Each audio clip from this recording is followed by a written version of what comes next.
This is Polyphonic Press, the podcast where two music fans pick a classic album completely at random. Using the patented random album generator, they are given an album to review from a curated list of over 1,000 classic releases, spanning multiple genres. And now onto the show. Here are your hosts, Jeremy Boyd and John Van Dyke.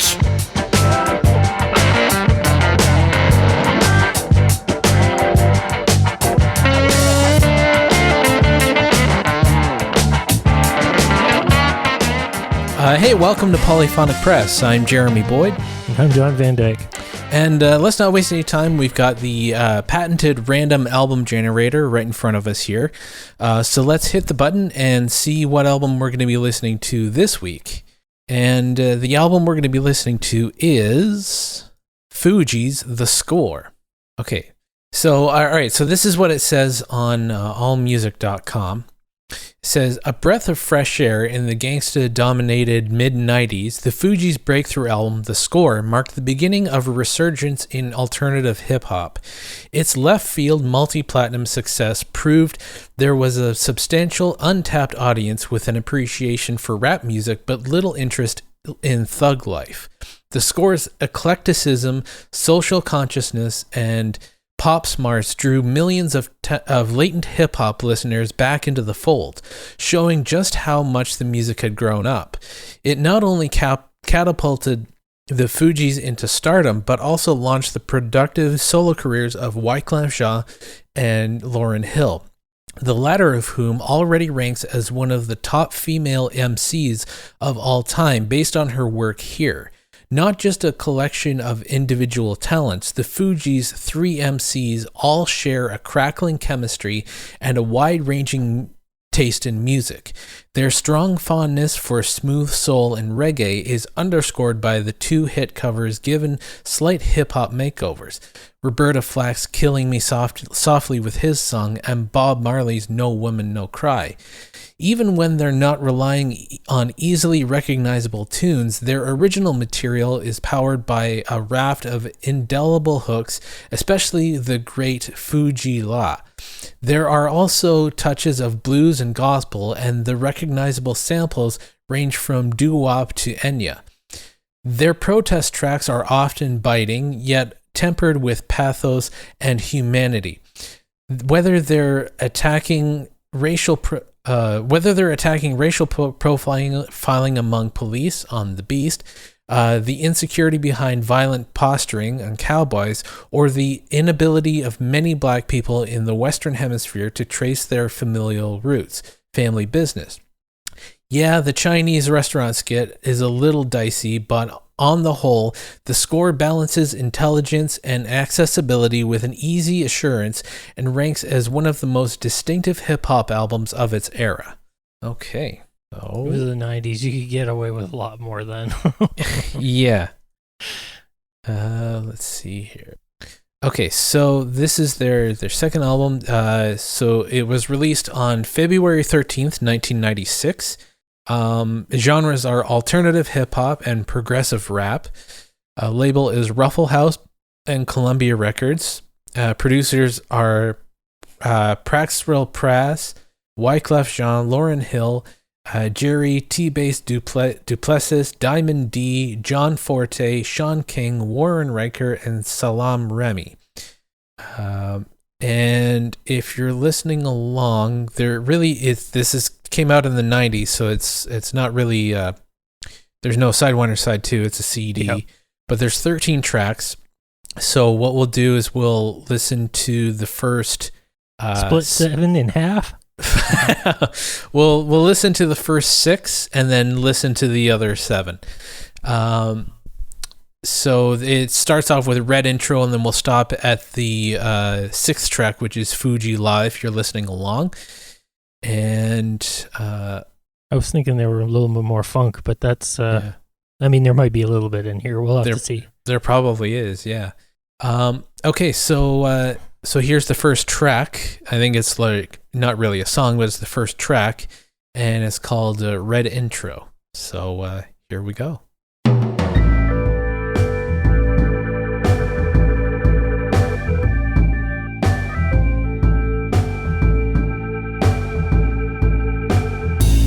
All right, so that's the first half of the album, ending it with Fugees La. Yeah, I kind of really like this so far. Yeah, it's kind of fun. It's not generally the sort of thing I listen to, but the social consciousness is actually doing it for me. Yeah, and what I like about it is, and it's what I like about a lot of music like this, is it's really good counterpoint in the sense that the music is very relaxing and laid back and easy, but they're singing about really serious issues and really serious subject matter. So it's sort of like, okay, I'm gonna get you relaxed.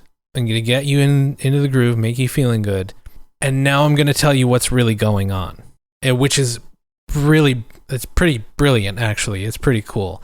So I really liked that aspect of it. I was really liking the just the overall sort of tone of everything. Everything's got that sort of like lo-fi, like that lo-fi hip hop sort of backing that I guess this is where it comes from. It feels very welcoming in a lot of ways, that sort of sound. I mean, you sort of get why people sort of relax to it. I mean, without the lyrics, they decide. I was never much of a big fan of like the gangster stuff. I guess some people were just going on like talking about how it is when you're living in really rough situations and whatnot. But it's just, for me, it doesn't appeal to me. And unfortunately, a lot of people sort of glorified it and try to live up to it. And yeah, that's the thing, is it's the people that it's more the fans really that glorified it and tried to live up to it. And of course, no, I know it's not the artists themselves, because they actually live it and they know it's hell. They completely miss the point of the music. It's the same thing. People do the same thing with like recently, over the last 20 years or so, there's been a lot of TV shows where the main character isn't the hero. I'm talking like The Sopranos, Breaking Bad. That the point is, those are like cautionary tales. Like, don't be like this guy. Those are the point of those shows. But people bringing it back to this album, what I like about this is, like, hip hop really started out. Like, you think of people like Grandmaster Flash and even Run DMC. They were singing about how hard life is in those neighborhoods. And so I feel like this album is sort of bringing it back to that sort of perspective. Yeah, this sounds more like the sort of stuff that I kind of liked. But there's some stuff that that I've heard that I go, okay, this I can, not only can I listen to it, I can respect it, because it's partly like what they're saying, which is really all, it's the main thing about rap. It should be about what they're saying and things like that. And yes, the music is there and it's important because it's music. But yeah, it's just sometimes some of it got a little dumb. It really did. That happens with everything. It got commercialized. It happened with rock in the 80s with all the hair metal, and it's happening with country right now. That just happens. That's just how music happens. Becomes popular enough, and then the dregs of society to take a crack. I can do that. It's more the big record companies saying, "Oh, we need to make you sound like this," and we need to appeal to an 8th grade level, if not dumber. But the other thing that I really like about this too is I like how every song, there's no pause between the songs.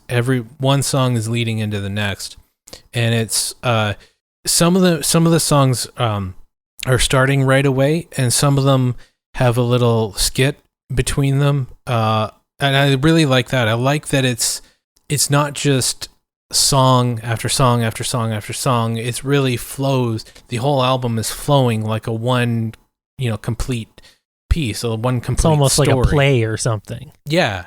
It's like a concept album sort of thing. It's a good way to put it. I mean, I would probably consider this a concept album. It's called The Score, and they're basically settling the score. That's what their thing is, and each song is tapping on a different thing that, really grinds their gears. Exactly. Yeah. Yeah, no, so, it's really cool. And yeah, they're each each song is a different scene in the play. And yeah, it's really, really well done that way. So I guess we'll move on. We'll start the next half of the album.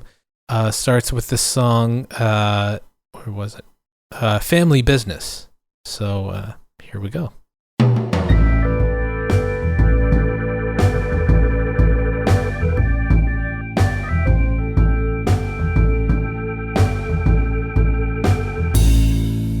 Okay, ending the album with the song Manifest and a little outro there. It's just sort of a little bit of credits for the album, which is kind of cool, actually. You don't really hear that very often. No, and I think actually on an album like this, it sort of suits it. Like, it doesn't suit every genre, but it kind of suits this one. Yeah, no, I really liked this. I mean, I was really impressed. It's very cohesive. The subject matter is very focused. They know exactly what they're doing. They kept through the whole album. They kept, leading one song into the next, and with the music and the content of the lyrics, kept that sort of vibe of the relaxing sort of music and the sort of the dark subject matter. And yeah, I like you, I'm not, like, I don't listen to a whole lot of hip hop. I think this, honestly, this album might start me listening to a lot more of it, because I know there's a lot of really good hip hop out there that I, just haven't really explored a whole lot, if I'm being totally honest. It's one of those things, like, it's a little bit daunting because I know there's a lot of crap to dig through.